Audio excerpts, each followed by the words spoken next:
kaşık, kaşık, kaşık. Masada kaşıklar eksik. Masada kaşıklar eksik. Masada kaşıklar eksik. Bir kaşık alabilir miyim lütfen? Bir kaşık alabilir miyim lütfen? Bir kaşık alabilir miyim lütfen? Kaşıkları yıkadın mı? Kaşıkları yıkadın mı? Kaşıkları yıkadın mı?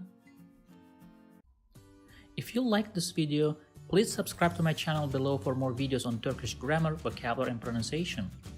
Also, if you think this video can benefit somebody else, please share it with them. Last, if you have any comment or request, please provide your feedback in the comment section below and I'll do my best to respond as soon as possible. Thanks for watching and see you in the next lessons.